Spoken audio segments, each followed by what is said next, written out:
Hello everyone, welcome to iQuanta. आशा करता हूं कि आप सभी लोग काफ़ी अच्छे होंगे। प्रिपरेशन आप सबकी काफ़ी बेहतर चल रही होगी और उसी प्रिपरेशन को और अच्छा बनाने के लिए जीके करंट अफेयर को भी ध्यान में रखना होगा, क्योंकि अपने अपने सेक्शंस में सब काफ़ी इंपॉर्टेंट रोल प्ले करते हैं। एग्रीगेट आपकी जो इस मार्किंग होगी, जो आपकी परसेंटाइल बनेगी, तो ऑब्वियस सी बात है हम नज़रअंदाज नहीं कर सकते। तो इसी को ध्यान में रखते हुए अब लास्ट जो 4 मंथ्स के जो करंट अफेयर्स होंगे, जनरल नॉलेज के क्वेश्चंस होंगे, वो आपके लिए काफ़ी इंपॉर्टेंट रोल प्ले कर सकते हैं। तो अब हमें थोड़ा ज़्यादा ध्यान देना होगा, क्योंकि डायरेक्ट अगर देखा जाए तो एग्ज़ाम के समय भी अगर आप सोचेंगे कि 1 महीने 10 दिन बचे हुए हैं, लाओ पूरा साल भर का करंट अफेयर पढ़ लें या जीके पढ़ लें, तो संभव तो है, अच्छे हैं आप, ब्रिलियंट माइंड है, लेकिन अगर देखा जाए तो आपका जो गेन करने की जो पॉसिबिलिटी होगी, एक्यूरेसी होगी, वो उतना बेहतर नहीं होगा अगर आप लास्ट 6 मंथ 4 मंथ या साल भर अगर आप टच में होंगे। क्योंकि साल भर अगर आप टच में रहेंगे तो काफ़ी कुछ आपके दिमाग में रहेगा, फिर अंतिम में रिवीजन हो जाएगा तो चीज़ें और बेहतर हो जाएंगी। तो इसलिए अभी से हमें थोड़ा इसमें अपना फ्लो बढ़ाना पड़ेगा और चीज़ें को ध्यान में रखना होगा, पढ़ना होगा क्या कहाँ हो रहा है। नेशनल इंटरनेशनल इवेंट्स हो गए, बिजनेस से रिलेटेड आपकी खबरें हो गई, स्टैटिक जीके के पोर्शंस हो गए। तो इन सब चीज़ों को ध्यान में रखते हुए हम अगस्त मंथ से आपका स्टार्ट करेंगे। फिर उसके बाद एक बार साल भर का भी वन शॉट रिवीजन वगैरह का एक सेशन, मैराथन सेशन वगैरह ला देंगे, तो आपका पूरा कंप्लीट आपका प्रिपरेशन हो जाएगा। ठीक है, तो अभी फिलहाल हम इस वीडियो में यही चर्चा करने वाले हैं जो आपका किस मंथ का, अगस्त मंथ का इंपॉर्टेंट करंट अफेयर्स के क्वेश्चन रहेंगे। स्टैटिक के भी ऐड कर दिया जाएगा अगले वाले सेशन में, नहीं तो स्टैटिक का एक अलग करा दिया जाएगा। तो इसमें मेनली करंट अफेयर्स के क्वेश्चंस हैं जो आपके एग्जाम में आ सकते हैं। सिलेक्टिव फिल्टर सी क्वेश्चंस हैं, वैसे तो क्वेश्चन की संख्या हजारों में हो सकती है, सैकड़ों में हो सकती है, लेकिन हम वही चीज़ों को ध्यान रखेंगे, वही क्वेश्चन पे ध्यान रखेंगे जो आपके लिए इंपॉर्टेंट होगा। तो एक एक करके देखते हैं और जानने की कोशिश करते हैं। तो पहला क्वेश्चन, स्पोर्ट्स वगैरह तो आपको पता ही है कि इंपॉर्टेंट इनका टॉपिक है। स्पोर्ट हो गया, बुक्स एंड ऑथर्स हो गया, ठीक है, इवेंट्स वगैरह हो गए। आज के समय देखिए कितने सारे इवेंट्स वगैरह होते रहते हैं नेशनल इंटरनेशनल लेवल पे, तो ये क्वेश्चंस आपके आएंगे ही आएंगे। तो खेलो इंडिया कैंपेनिंग है भारत सरकार का, इंडियन गवर्नमेंट का एक बहुत बड़ा डेवलपमेंट प्रोग्राम है स्पोर्ट्स को बढ़ाने के लिए। जो आप देखते होंगे ग्रास रूट लेवल पे कितने लोगों को टैलेंट भरा हुआ है, क्रिकेट हो गया, चेस हो गया, कितने टैलेंटेड प्लेयर्स हैं आपके, लेकिन उनको फैसिलिटी नहीं मिल पाती, उनको प्लेटफॉर्म नहीं मिल पाता। तो उसी को ध्यान में रखते हुए खेलो इंडिया प्रोग्राम वगैरह बनाया गया है। तो उसी कैंपेनिंग के तहत आपसे प्रश्न पूछा जा रहा है, तो what is the objective of Khelo India campaign. तो 4 ऑप्शंस इस तरह आ जाएंगे आपके सामने। To enhance sports infrastructure only, सिर्फ और सिर्फ स्पोर्ट इंफ्रास्ट्रक्चर को बढ़ाने के लिए ही इसका मेन ऑब्जेक्टिव रखा गया है, या to nurture and support talented athletes only, या फिर to provide a platform for identifying talented players and enhance sport infrastructure, या फिर to provide platform for the different sports competitions. क्या है इसका मेन ऑब्जेक्टिव? तो आप क्या एग्जाम में अपने आंसर दे के आएंगे? Option number C, to provide a platform for identify talented players, और क्या करना है, इनहैंस स्पोर्ट इंफ्रास्ट्रक्चर, क्योंकि अच्छे तरीके से उनकी व्यवस्था करना, फाइनेंशियल, फिर उसके बाद आपका देखिए स्टेडियम वगैरह में अगर आप एकदम उसी बेस में आप इनको ट्रेनिंग देंगे तो ऑब्वियस सी बात है, तो अच्छी प्रिपरेशन होगी और बड़े इवेंट के लिए तैयार हो सकते हैं ऐसे प्लेयर्स। तो इसका पूरा आपको जानना होगा।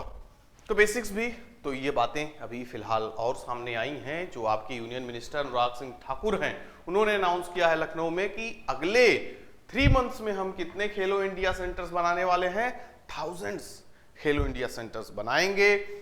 और जो कि प्रधानमंत्री जी काफी बड़ा इनिशिएट ले रहे हैं इसके लिए, तो इन्होंने has provided a significant platform for identifying talented players in the country. ठीक है, अच्छे अच्छे प्लेयर्स को आइडेंटिफाई करो और उनके लिए प्लेटफॉर्म तैयार करो। The objective of the Khelo India campaigning is not only to enhance sports infrastructure but also to nurture and support talented athletes. ठीक है, तो ये सब इसके ऑब्जेक्टिव्स हैं। जिसमें काफी कुछ देखने को इसमें आपको मिलेगा।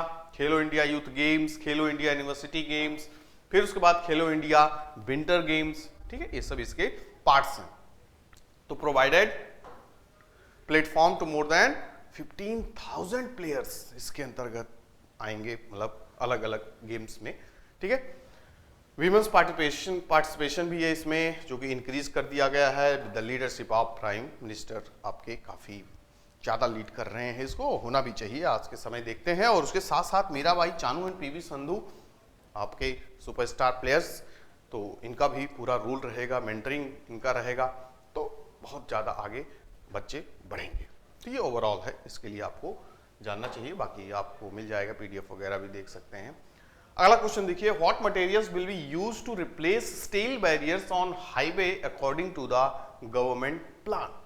अब अक्सर आप देख रहे होंगे, क्वेश्चन वगैरह भी आपने पढ़ा होगा या खबरें पढ़े होंगे, तो आप जो रोड्स वगैरह होती हैं तो उसके किनारे किनारे आप देखते होंगे ना, बैरियर्स लगे रहते हैं पहले स्टील्स वगैरह के, कि कोई गाड़ी अच्छे से जाए ताकि कोई बाहरी जानवर ना आ जाए या कुछ ऐसे डिस्टर्बिंग एलिमेंट्स ना आ जाए जिसकी वजह से आपका गड़बड़ हो जाए आना जाना, ठीक है। अक्सर देखते होंगे जानवर बीच में आ जाते हैं, एक्सीडेंट वगैरह होते हैं, तो उसके लिए देखो अब आप हाईवे वगैरह पे देखो, सरकार ने पूरी तरीके से बैरियर्स वगैरह लगाए रहते हैं। तो वो मेनली आपके स्टील वगैरह के हैं, आयरन वगैरह के रहते थे। अब क्या है कि गवर्नमेंट ने एक ऐसा मतलब उसका अल्टरनेट खोज के लिए आए हैं कि उसको रिप्लेस कर दिया जाएगा। तो किस चीज से रिप्लेस करेंगे जो कि काफी हमारे लिए इको फ्रेंडली भी होगा और इसको रिप्लेस भी किया जा सकता है पूरी तरीके से, धीरे धीरे, पूरी तरीके से नहीं, जहां रिक्वायरमेंट होगी वहां हम कर सकते हैं। तो कौन सी चीज है? कॉन्क्रीट, वुड, बम्बू या फिर प्लास्टिक? तो हम प्लास्टिक से शायद ना करेंगे, प्लास्टिक वैसे इतना नुकसानदेह है आपके लिए, इन्वायरमेंट के लिए। कॉन्क्रीट भी नहीं, वुड भी नहीं, सही जवाब आप क्या लगा के आएंगे? बम्बू, ठीक है ना, बांस जो होता है। तो आप देखेंगे, अब उसको देखा होगा, आपको दिखाता भी एक होगा, ये देखिए, ये पूरा क्या होगा? बम्बू का बना होगा, बांस के भी बल्लियां बांस की लगेंगी, फिर उसके बाद ये भी, तो पहले आप देखते रहेंगे स्टील वगैरह का रहता होगा। तो भी ये काफी ज्यादा इको फ्रेंडली भी है और काफी बेहतर भी है। तो वही चीज स्टार्ट किया गया है, इसका नाम वगैरह भी देखिए बाहुबली रखा गया है, ठीक है ना। Replace the steel barriers on highway with special Bahubali barriers made of bamboo, ठीक है ना। तो हमारे जो यूनियन रोड ट्रांसपोर्ट मिनिस्टर हैं नितिन गडकरी ने रिवील किया that a pilot project using bamboo barriers has already started in Chhattisgarh, ठीक है। छत्तीसगढ़, महाराष्ट्र, सब हाईवे वगैरह पे अब स्टार्ट हो गया है। तो अब इसका अच्छा रिव्यू वगैरह रहा तो पूरा लार्ज लेवल पे किया जाएगा, ठीक है। और उन्होंने क्या बोला है? तो ये जो डिसीजन है use bamboo barriers is driven by the eco friendliness and potential to boost the bamboo industry. सोचो कितने लोगों को ये अपॉर्चुनिटी मिलेगी, इंडस्ट्री को अगर हम आगे बढ़ाएंगे, ठीक है। और एम्प्लॉयमेंट अपॉर्चुनिटी देखो मिल रही है in the north east region, जहां पे इसकी मेनली अधिकता वगैरह है, तो वहां पे लोगों को अपॉर्चुनिटी मिलेगी और वहां पे ज्यादा से ज्यादा हम इसको क्या कर सकते हैं? बढ़ावा दे सकते हैं, ठीक है।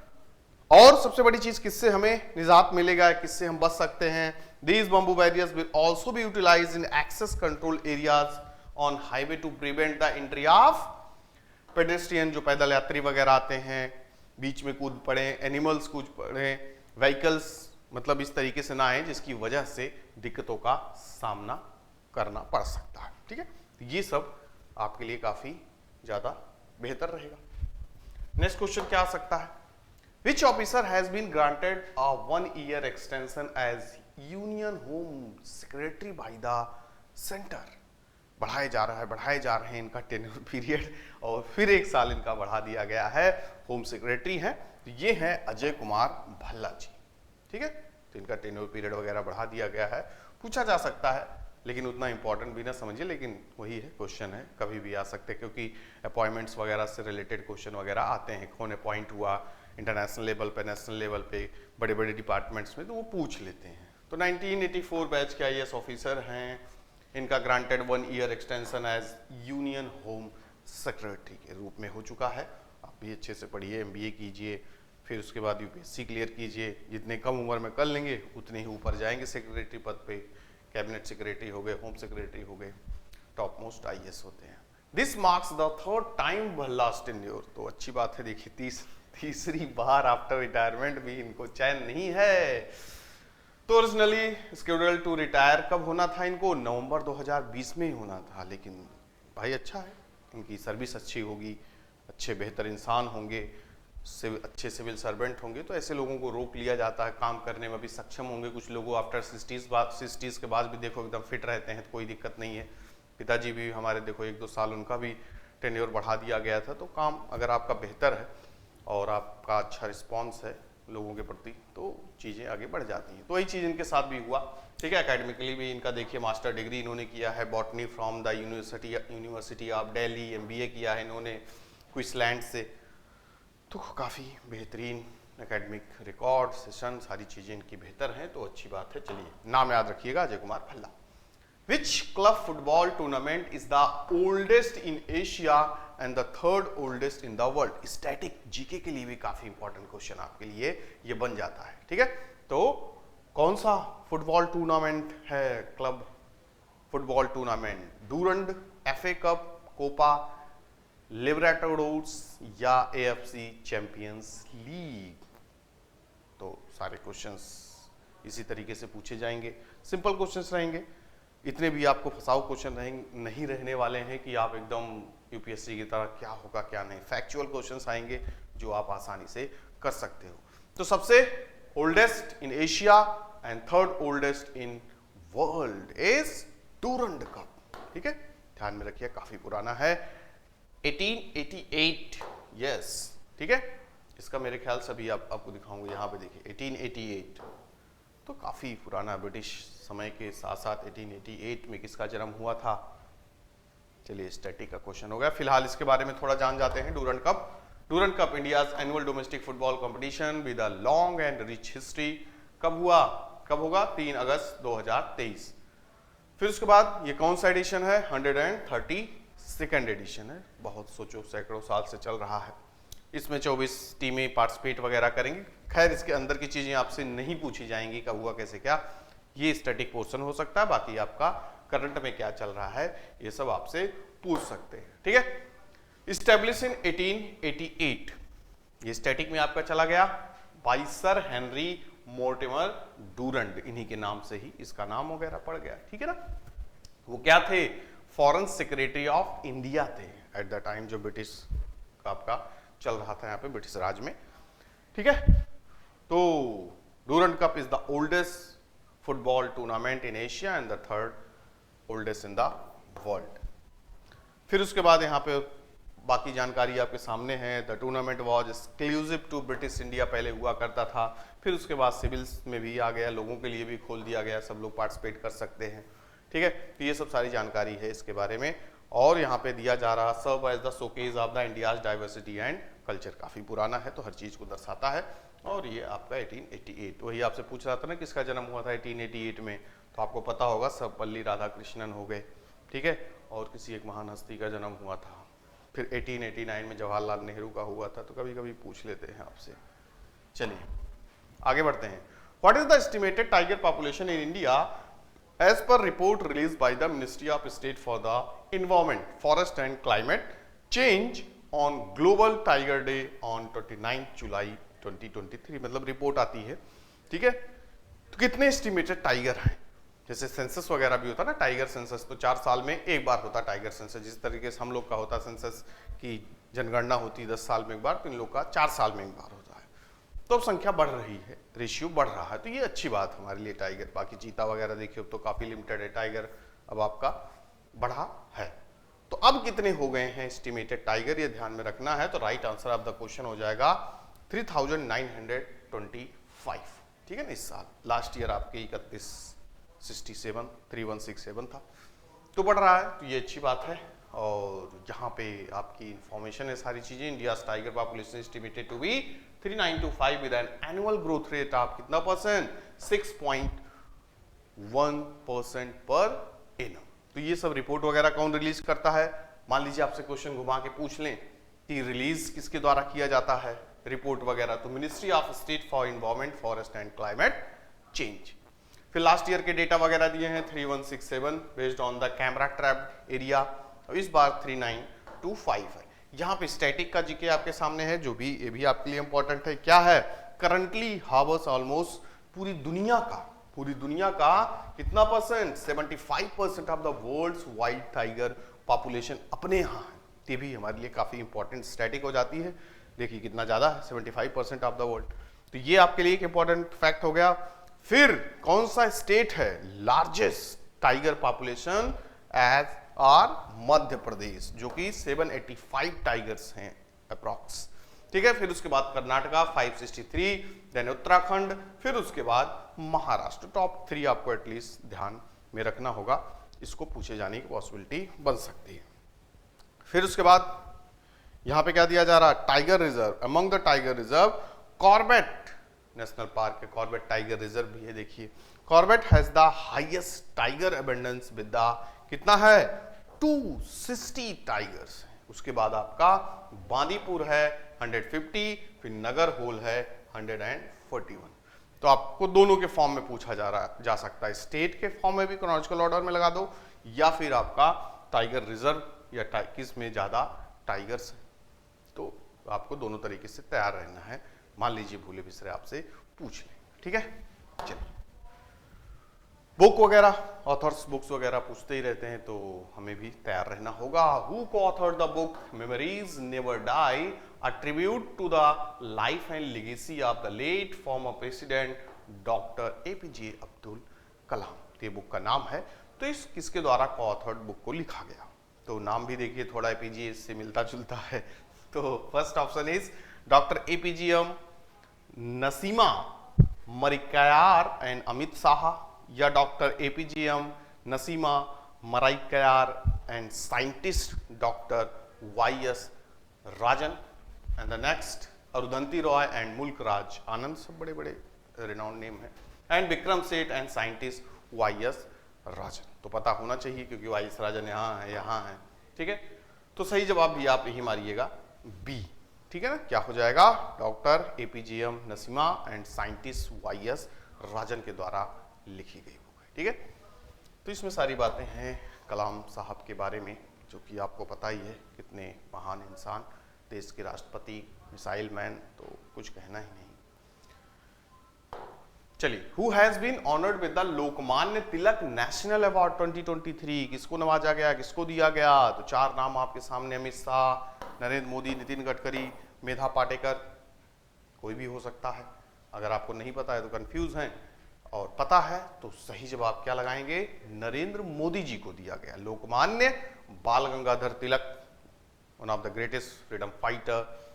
मास लेवल पे अगर देखा जाए तो गांधी जी से पहले अगर लोगों को खड़ा किया देश में आज़ादी के लिए, तो तिलक जी को ही क्रेडिट जाता है। पहले तो ऐसे ही चलता था, पिटीशन और कॉन्स्टिट्यूशनल फ्रेमवर्क के तहत आज़ादी दे दो, लेकिन जनता को अगर खड़ा करने का श्रेय जाता है। देखिए आपने स्वदेशी मूवमेंट पढ़ा होगा after the partition of Bengal, तो बहुत बड़े इंसान और करम दल के नेता, एक्सट्रीमिस्ट थे, ठीक है। इनका कहना था कि स्वराज हमारा जन्मसिद्ध अधिकार है, जो कि हम लेके ही रहेंगे।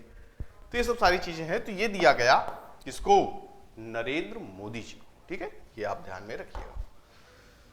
तो ये सारी बातें यहाँ पे दी गई हैं। महाराष्ट्र गवर्नमेंट ने दिया। The award was conferred on him by the Deepak Tilak. कौन थे? प्रेसिडेंट ऑफ तिलक सरकार मंदिर ट्रस्ट है, तो वही प्रोवाइड करता है, देता है। The Lokmanya Tilak national award is given every year. कब? 1 अगस्त को दिया जाता है।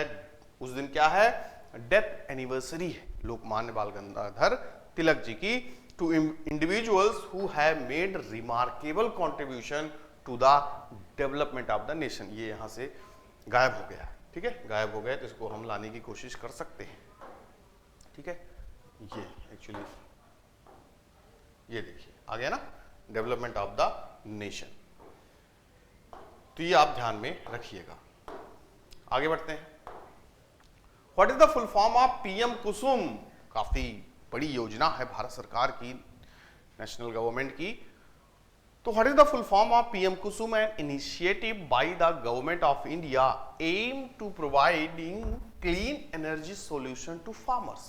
यानी किसानों को clean energy solution large level पे देने की बात की जा रही है। अलग अलग सोलर पैनल से जोड़ा जा रहा है कि उनको ट्यूबवेल हो गया या अदर्स इक्विपमेंट्स हो गए अगर लेने हैं तो उसके लिए उनको सब्सिडी दी जाएगी, उनको लोन वगैरह प्रोवाइड किया जाएगा। तो उसका फुल फॉर्म क्या है, बस इतना ही आपसे कह रहे हैं, ज़्यादा कुछ आपसे नहीं पूछ रहे हैं, फुल फॉर्म बता दो पीएम कुसुम का क्या है। तो इसी तरीके से ऑप्शन आएंगे, आपको सब लगेगा, लेकिन आप दिमाग से नहीं भी जाने होंगे तब भी निकाल देंगे, या पढ़े होंगे तो तुरंत बता देंगे। तो पहला, प्रधानमंत्री खेती ऊर्जा सुरक्षा एवं उत्थान महाभियान, या प्रधानमंत्री किसान ऊर्जा सुरक्षा एवं उपकरण महाभियान, या प्रधानमंत्री खेती ऊर्जा सब्सिडी एवं उत्थान महाभियान, या फिर प्रधानमंत्री किसान ऊर्जा सुरक्षा एवं उत्थान महाभियान। तो वही सब मिलते जुलते हैं, लेकिन सही जवाब आपको जानना पड़ेगा। सही जवाब है आपका ऑप्शन ए, प्रधानमंत्री खेती ऊर्जा सुरक्षा एवं उत्थान महाभियान। ठीक है, तो इसके तहत क्या क्या चीजें मिल रही हैं हम लोग को? हाँ, प्रधानमंत्री किसान ऊर्जा सुरक्षा एवं खेती महाभियान, पीएम कुसुम का ये फुल फॉर्म है आपका। और इसको किसने इन्फॉर्म किया? New and renewable energy minister. पूछ सकते हैं कभी काज कैबिनेट मिनिस्टर वगैरह, इन सब के भी नाम वगैरह आ जाते हैं, लेकिन इतना नहीं आप में आएगा। आपसे ये सब पूछा जा सकता है स्कीम्स वगैरह के बारे में, किससे रिलेटेड है, या फुल फॉर्म वगैरह पूछ लेंगे, ज्यादा परेशान नहीं करेंगे। तो ये बेनिफिटेड नियरली कितने किसानों को लाभ मिलने वाला है? 2.46 लाख फार्मर। ठीक है, और स्कीम क्या प्रोवाइड करेगा? वेरियस बेनिफिट्स, जिसमें कि आपका installation of the solar pumps, ठीक है, सोलर पंप वगैरह लगाना, solarisation of existing grid connected agriculture pumps and installation of grid connected renewable power plants। इन सब चीजों के लिए अगर आप लोन लेना चाहते हैं, टोटल इंस्टॉलेशन का जितना परसेंट आएगा आपका, उसका 30% आपको लोन मिलेगा, 60% सब्सिडी वगैरह मिलेगी। तो ये सब आपको बेनिफिट मिलने वाला है। और इस स्कीम को एक्सटेंडेड कब से कब तक कर दिया गया है? 31 मार्च 2026 तक एक्सटेंड कर दिया गया है। ठीक है, तो काफी फायदा मिलने वाला है। इसका एम ये भी है, provide clean energy to over 3.5 million farmers by solarising their agriculture pumps and facilitating the setup of 10 gigawatt distributed solar projects. ठीक है, और सबसे बड़ी बात, provide financial and water security to farmers. ठीक है, फाइनेंशियल सपोर्ट भी मिल रहा है, वाटर सिक्योरिटी पंप वगैरह आप लगाइए आराम से, क्योंकि आप देखते ही हैं कि सिंचाई सबसे बड़ा एक tariके से लैक है। लैक ऑफ इरिगेशन की वजह से हम लोग फसलों को उस लेवल तक नहीं प्रोड्यूस कर पाते, क्योंकि मानसूनी जलवायु पे हमारी एग्रीकल्चर डिपेंड है।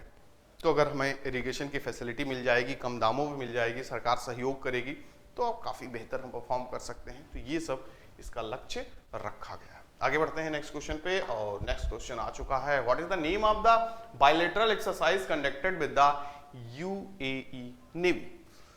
तो आते हैं, ठीक है ना, अलग अलग कंट्रीज, चाहे यूएस हो गया, जापान हो गया, ठीक है, आर्मी की अगर कोई एक्सरसाइज है, नेवी की एक्सरसाइज है, तो ये सब पूछा जाता है। तो आपका बायलैटरल जो एक्सरसाइजेज हैं, तो उसकी भी एक लिस्ट आती है साल भर में, किसके किसके साथ हुआ। तो भी अगर होगा तो आपको दे दूंगा, है ही है, उसकी अलग एक लिस्ट दे देंगे। ठीक है, देख लोगे तो at the match the following वगैरह में भी दे सकते हैं, जैसे भी। तो यहाँ पे क्या नाम है जो यूएई के साथ नेवी बायलैटरल एक्सरसाइज हुआ, उसका नाम ध्यान में रखिएगा। नाम है जायद तलवार। क्या नाम है? जायद तलवार। इसके बारे में भी आपको जानकारी यहाँ पे मिल जाएगी, सारी इंफॉर्मेशन है, इसको पढ़ सकते हैं। बाकी ज़्यादा जानकारी हमें नहीं चाहिए, नाम वगैरह भी पता रहे तो ठीक है। ठीक है, हाँ, जीडीपीआई वगैरह में पूछ सकते हैं क्या इसका रोल होता है, किस तरीके से लोग पार्टिसिपेट करते, कंट्रीज वगैरह कैसे क्या, तो लेकिन उतना भी मोस्ट इंपॉर्टेंट में नहीं रखेंगे हम लोग। अब क्वेश्चन है नेशनल पार्क से related. Which national park is known as the natural habitat of Asiatic lions. काफी इंपॉर्टेंट, काफी बेसिक, आप तुरंत समझ जाओगे। एशियाटिक लायन मतलब अपना बब्बर शेर, और सिर्फ कहाँ एक ही जगह पाया जाता है, और वो है आपका गिर नेशनल पार्क। ठीक है, तो अभी हाल ही में लॉयंस डे वगैरह मनाया गया, तो उसके उपलक्ष्य में क्वेश्चन आपका बन गया। ठीक है, वर्ल्ड लॉयन डे कब सेलिब्रेट करते हैं हम लोग? 10 अगस्त को। भी आपका एक क्वेश्चन भूले बिसरे पूछ लें कि आपको सब कुछ पता, चलो लाओ पूछ लेते हैं, वर्ल्ड लॉयन डे कब मनाया जाता है? तो 10 अगस्त को हर साल मनाते हैं, to raise awareness about the majestic and endangered lion and to mobilise support for their protection and conservation. तो आपको पता है कि लिमिटेड संख्या में ही हैं, धीरे धीरे खत्म ना हो जाएं, गिने चुने बचे हुए हैं। देखिए मोस्टली आपके यहीं गिर नेशनल फॉरेस्ट में हैं और कुछ आपके कुछ नेशनल पार्क्स वगैरह में बचे हैं, तो एकदम खत्म नहीं हो गए, लेकिन हाँ उनको कंजर्व करके प्रोटेक्ट करके हम एटलीस्ट बचा सकते हैं। तो आपको पता है कि lions are the largest and most social of all the big cats. जो बिग कैट्स में आपके टाइगर, चीता, लॉयन ये सब आते हैं, तो सबसे ज्यादा सोशल माना जाता है लॉयन। क्यों? कि वो जंगल का राजा है, और राजा भी ऐसे थोड़ी बनता कोई, तो उसके अंदर कैपेबिलिटी होती है। आप खुद भी देखो, हाथी क्यों नहीं जंगल का राजा है? क्योंकि वो सोशल नहीं है। तो सोशल होगा, जो लोगों के बीच रहेगा, तो वही तो एक सामाजिक इंसान किसको माना जाएगा? जो एक जिसके अंदर इमोशंस होंगे, जिसके अंदर सामाजिक गुण होंगे, तो उसी को देखो राजा बनाया जाता है। तो उसी तरीके से यहां पर भी है, they live in groups called prides. ठीक है, अक्सर आप देखते होंगे झुंड में रहेंगे, ग्रुप्स में रहेंगे, और बहुत सारे जानवर नहीं रहते। तो ये सब खूबियां हैं जो उसको सबसे अलग करती हैं, और वो डिजर्व करता है किंग। तो किसमें रहते हैं ये लोग? They lives in groups called pride and have a complex social structure. देखो एक उसका अलग भौकाल होता है, विमान होता है, प्राइड में रहते हैं वो लोग। ठीक है, उनका एक अपना सोशल स्ट्रक्चर है। They are also the apex predator in their habitats and play a crucial role in limiting herbivores population। ठीक है, ये सब चीजें इसकी खासियत है। World land day enables us to learn more about these magnificent animals। यही सब सारी बातें हैं कि पूरा बैलेंस बचा के रखना, गड़बड़ ना होने पाए। गिर national park of Gujarat is the only natural home. ठीक है, ओनली है एशियाटिक लॉयन का, इसलिए क्वेश्चन इंपॉर्टेंट आपका बन जाता है। तो ऐसे क्वेश्चंस आएंगे, स्टैटिक में भी पूछ लेंगे, करंट में भी पूछ लेंगे, तो आपको हर तरीके से तैयार रहना है। अगला क्वेश्चन देख लें हम लोग तुरंत। Who has been appointed as the chief financial officer of Tesla? Tesla की बातें हो ही रही हैं, आप भी काफी इंतजार कर रहे हैं, जल्दी से आ जाए, हम भी इलेक्ट्रिक कार वगैरह ले लें। तो अब टेस्ला भी काफी पूरे फॉर्म में है। तो किसको बनाया गया है? CFO। तो ध्यान में रखिएगा, द नेम इज वैभव तनेजा को बनाया गया है। ठीक है, याद रहेगा, हाँ ध्यान रखिएगा, सब आपसे क्वेश्चन अपॉइंटमेंट्स वगैरह के आते रहते हैं। फिर उसके बाद स्पोर्ट्स से रिलेटेड क्वेश्चन आपका आ गया। Who became the first ever Indian to clinch the individual world title at the world archery championship final in Berlin? किसने जीता? तो आपको ध्यान में रखना होगा, 4 नाम आएंगे, और अदिति स्वामी को बिल्कुल भी मत भूलिएगा। Right answer of the question is Aditi Swami. ठीक है, यहाँ पे सारी इंफॉर्मेशन इनके बारे में। First ever Indian to win the individual world title, जो कि कहाँ पे आयोजित हुआ? The Berlin. ठीक है, तो ये ध्यान में आपके रहेगा। Aditi Swami also on the junior world title less than 2 months before the senior championship. तो काफी बेहतरीन प्लेयर हैं और जीतते जा रही हैं। जिस तरीके से गोल्डन बॉय आपके नीरज चोपड़ा सोने पे सोना जीतते जा रहे हैं, गोल्ड पे गोल्ड जीतते जा रहे हैं, तो इसी तरीके से सब अपने अपने क्षेत्र में झंडा गाड़े हैं, भारत का नाम रोशन कर रहे हैं। तो बहुत अच्छी बात है, आप भी आगे बढ़िए, पढ़िए लिखिए और अपना नाम, देश का नाम रोशन कीजिए। द ब्रिक्स समिट अभी हाल ही में हुआ, मोदी जी देखिए गए हुए थे ना ब्रिक्स समिट में ही, उसी बीच चंद्रयान चंद्रमा पर पहुंच गया, वहीं से ही उनको भारत का झंडारोहण करना पड़ा, भारत का नाम। The BRICS summit is a conference attended by the leaders of which 5 member states? किस देश के 5 मेंबर्स थे जो लीडर्स थे, जो रिप्रेजेंट कर रहे थे? तो वो कौन से देश के थे, ये आपको बताना होगा। तो ये आप कब बता पाओगे? जब आपको ब्रिक्स के बारे में पता रहेगा, या ब्रिक्स नेशंस कौन से हैं ये आपको पता रहेगा, तो तुरंत आप एलिमिनेट कर दोगे। ठीक है, United state, UK, Canada, France, Germany, ये सब है? बिल्कुल भी नहीं, तुरंत हटा दोगे। फिर ब्राजील, रसिया, इंडिया, चाइना, साउथ अफ्रीका है? हाँ शायद हो सकता है। या ब्राजील, रसिया, इंडोनेशिया, चाइना, इंडोनेशिया का तो नहीं सुने, इसको हटा दोगे। फिर बेल्जियम, बेल्जियम तो नहीं सुने, ब्राजील है। तो देखिए आपका आंसर आ गया। और वैसे भी आपका ब्रिक्स से ही ये 5 कंट्रीज हैं। ठीक है, B for Brazil, R for Russia, India, China and South Africa. ठीक है, और करंट के लिए आपको ये भी जानकारी पता ही चल गया होगा, वीडियो वगैरह देखो बनाया हूँ, आपको दिख जाएगा, वैसे यूपीएससी वाले चैनल पे डाला था। तो ब्रिक्स में और 6 कंट्रीज ऐड हो गई हैं जो ब्रिक्स नेशन थे। इस बार का सबसे खास बात यही रहा, जो इस बार समिट हुई तो कई सारे देश लाइन में लगे थे कि हमें भी ऐड कर लीजिए। तो फाइनली 6 देशों को चुना गया, इनवाइट किया गया, भैया आओ, और 1 जनवरी 2024 से उनकी मेंबरशिप लागू कर दी जाएगी। ठीक है, तो ये भी आपके लिए करंट का क्वेश्चन रहेगा। बाकी यहाँ पे सही आंसर क्या हो जाएगा? Option number B, Brazil, Russia, India, China and South Africa. पहले 4 कंट्रीज हुआ करती थी, पता है ना, जब इंडिया 2006 में आए तो ये 4 कंट्रीज हुआ करती थी, फिर 2010 में साउथ अफ्रीका को ऐड कर लिया गया, तो टोटल हो गए आपके 5 कंट्रीज। ठीक, तो यहाँ पे सारी जानकारी है आपको। ये कौन सी ब्रिक्स समिट थी, पता चला आपने सब पढ़ लिया। क्वेश्चन नहीं आ गया कि इस बार का जो ब्रिक्स समिट 2023 का हुआ कौन सा ब्रिक्स समिट था, तो आपका कौन सा था? 15th ब्रिक्स समिट था। और कहां पे हुआ? जोहानिसबर्ग इन साउथ अफ्रीका। ठीक है, ये भी आप वेन्यू वगैरह भी ध्यान में रखा कीजिए। और फर्स्ट इन पर्सन समिट थी आफ्टर द पेंडेमिक, यानी कोरोना काल के बाद पहला गेट टुगेदर था। पहले वैसे वर्चुअली हो जाया करता था, तो पहली बार सब लोग मिले लगभग 2-3 साल बाद, 19 के बाद। और ये तो हमें पता ही चल गया, यहाँ पे हमने जान ही गया, Brazil, Russia, India, China and South Africa. फिर मोदी जी आपके चाइना के प्रेसिडेंट से भी मिले कि भैया कहाँ ज़्यादा लाइन ऑफ एक्चुअल कंट्रोल पे हमला कर रहे हो, क्यों भीड़म भिड़ाई कर रहे हो, तो ऐसा मत करो, आप अपनी सेना ले जाओ, हम अपनी सेना ले जाते हैं, मतलब जो वहाँ पे अक्सर कॉन्फ्लिक्ट इशूज होते रहते हैं। ठीक है, तो ये सब सारी चीज़ें यहाँ पे रही। कई सारे मुद्दों पे बात हुई, क्लाइमेट चेंज, बायलैटरल रिलेशन, ये सब सारी चीज़ों पे जो नए मेंबर इनवाइट किए गए हैं उनके साथ भी कैसे क्या करना, तो इन सब मुद्दों पे काफ़ी बातें हुई हैं, तो ये अच्छी बात है। Where was the India's first 3D concrete printed post office building inaugurated? कहाँ पे हुआ है? ये भी इंपॉर्टेंट क्वेश्चन। क्यों? क्योंकि इंडिया की पहली 3D कॉन्क्रीट प्रिंटिंग ऑफिस थी, पोस्ट ऑफिस थी। तो सही जवाब आप क्या बताओगे? बेंगलुरु में, option number C, Bengaluru.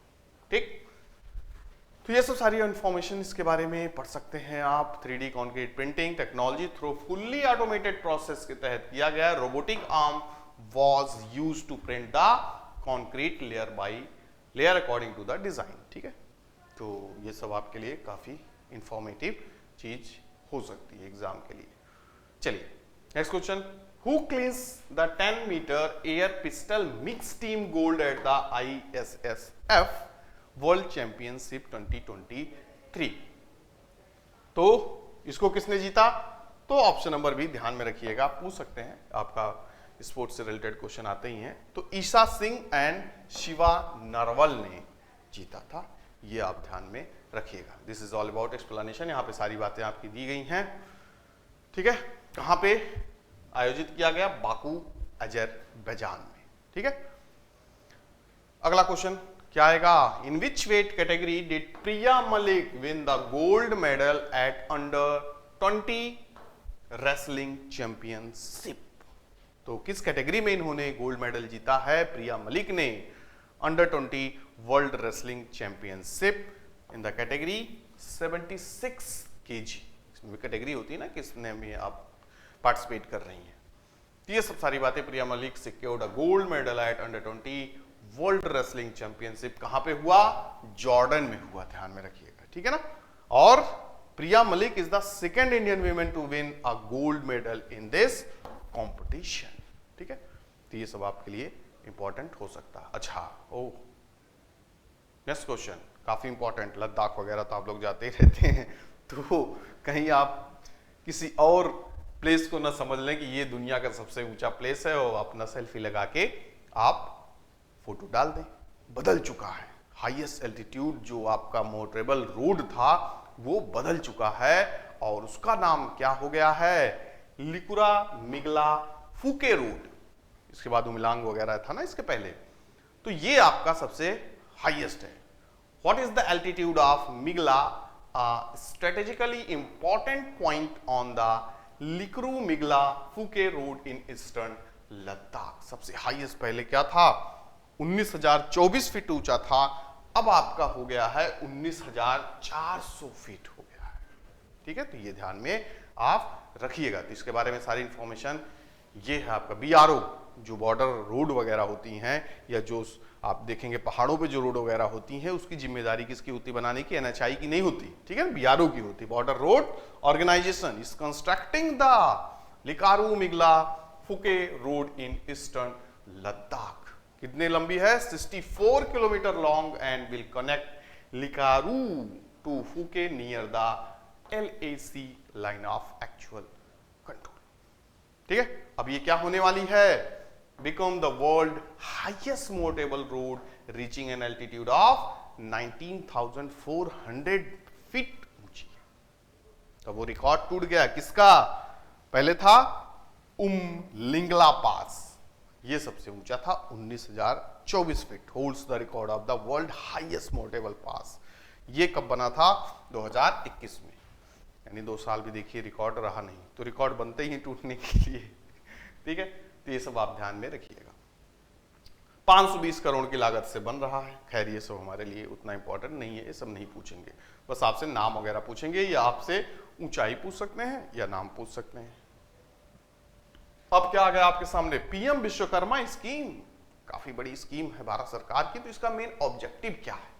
What is the main objective of the PM Vishwakarma scheme? तो क्या बताओगे आप?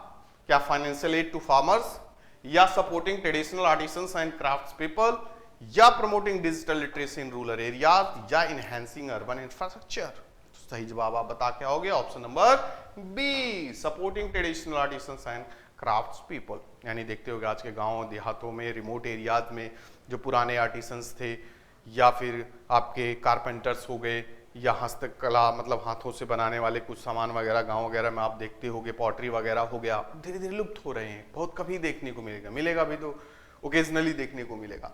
तो उनको एटलीस्ट रिकॉग्नाइज करना, उनको मेन स्ट्रीम में लाना, उनको फाइनेंशियली सपोर्ट देना, ट्रेनिंग देना, स्किल देना, या और बेहतर आप कर सकते हो। अगर उनको अच्छा प्लेटफॉर्म मिल जाए बनाने के लिए, प्रमोट करने के लिए, मार्केट मिल जाए, तो भी काफी आगे जा सकते हैं। तो इसलिए सरकार ने एक योजना शुरू किया है, पीएम विश्वकर्मा स्कीम, जिसके तहत क्या किया जाएगा? जहां पे जैसे कि क्या है मेन इसका लक्ष्य? To support and empower the workers with traditional skill, जैसे कि पॉटरी हो गया, ब्लैक स्मिथिंग, कंस्ट्रक्शन, टेलरिंग वगैरह देखते होगे आप लोग। वैसे ही जैसे चल रहा वैसे जीवन कट रहा है, तो उनको भी हम अच्छा स्किल अगर दे दें, प्लेटफॉर्म दे दें, काफी बड़े टेलर बन सकते हैं। बोट बिल्डिंग हो गया, ठीक है। तो ये सब हम क्या करने वाले हैं, सबको इस इंडिपेंडेंस डे पे दिया मोदी जी ने। बजट भी काफी लंबा दिया है, काफी भारी दिया, and approved by the cabinet with budget of 13,000 crore. The main benefits of the schemes are, क्या क्या हैं? The workers will receive formal recognition for their skill through PM Vishwakarma certificate और आईडी कार्ड। इनको सर्टिफिकेट, आईडी कार्ड वगैरह दिया जाएगा, जिससे वो एक्सेस कर सकते हैं social security schemes, credit facility and market linkage. ठीक है, बहुत अच्छी बात है। और ट्रेनिंग भी इनको दिया जाएगा, up skilling opportunity to enhance their productivity and quality of their products and services. लोग सस्ते दामों में ले लेते हैं, उनकी मेहनताना नहीं मिल पाता, देखते हो जितना मेहनत स्किल अपना लगाते हैं उसका भी नहीं मिल पाता, तो उनके लिए वेस्ट है, टाइम वेस्ट है। तो ये सब चीजें ध्यान में रखते हुए बहुत बड़ा कदम उठाया है सरकार ने, और इसके लिए सरकार को भी बधाई और बाकी इन सब लोगों को भी बधाई कि एटलीस्ट इनको मौका मिलेगा अपना ज्ञान, नॉलेज दिखाने में और उसको एक नया दिशा देने में। ये भी इंपॉर्टेंट क्वेश्चन है। Which portal has played a crucial role in detecting and deactivating fraudulent connections and black listing SIM card dealers. आज के समय बहुत लोग सिम दे रहे हैं, ये सिम ले लो, ये पोर्ट करा लो, ऐसा कर लो, कम दामों में ऐसा कर लो, ऐसा इतनी सर्विस देंगे, ये वो। तो इसमें बड़े फ्रॉड देखे गए। जो डीलर्स वगैरह हैं आपके, ये एक एक आधार पे कितनी कितनी सिम बेच दिए हैं, कितने कितने फर्जी नामों से बेच दिया गया है। तो इसकी वजह से साइबर क्राइम्स वगैरह इतने बढ़ रहे हैं।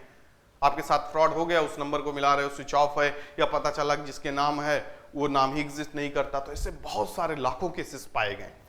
तो पता लगा कि भैया सब यही किए जा रहे हैं, डीलर्स वगैरह ही किए जा रहे हैं। तो इन लोग की डिटेक्ट किया गया और लार्ज लेवल पे एफआईआर वगैरह किया गया और ब्लैकलिस्ट किया गया, और एक ऐसा प्लेटफॉर्म बनाया गया, पोर्टल बनाया गया जो पता लगा लेगा कि कौन गड़बड़ झोला कर रहा है। तो उसका नाम क्या है ये पूछ लेंगे आपसे। तो नाम है उसका, ध्यान में रखिएगा, संचार साथी पोर्टल।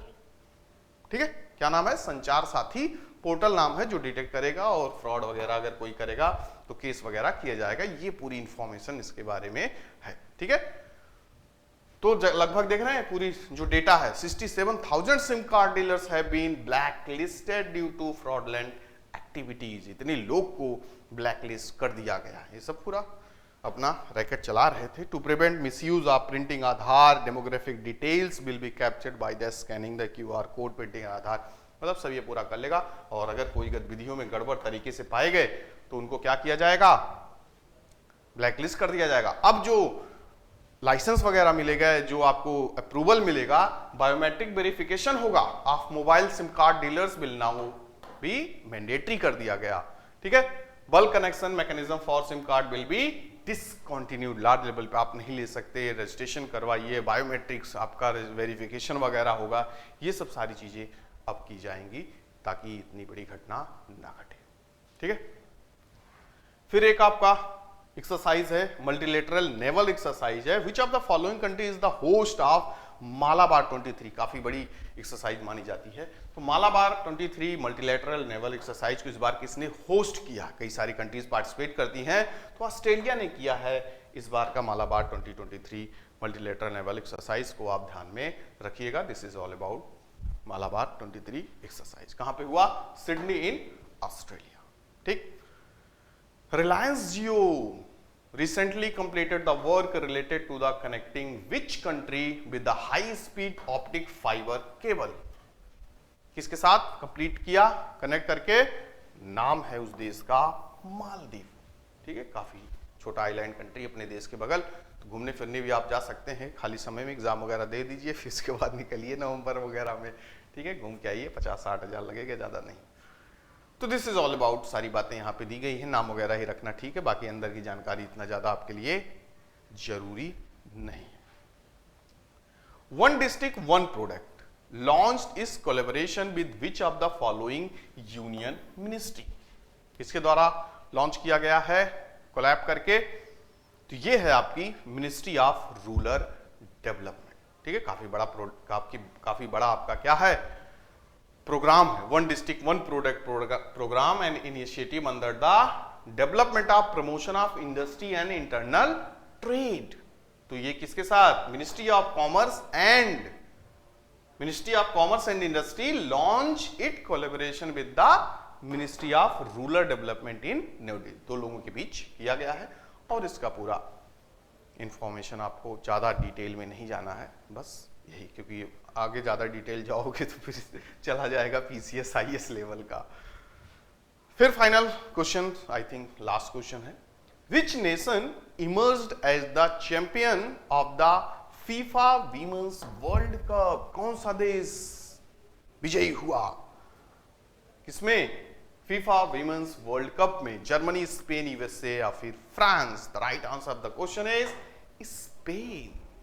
ठीक है, सही जवाब क्या हो जाएगा? स्पेन आपका सही जवाब हो जाएगा। यहां पे इसके बारे में सारी जानकारी वगैरह है काफी, इसमें भी बस वही आपको यही पता होना चाहिए किसने जीता, किसको हराया।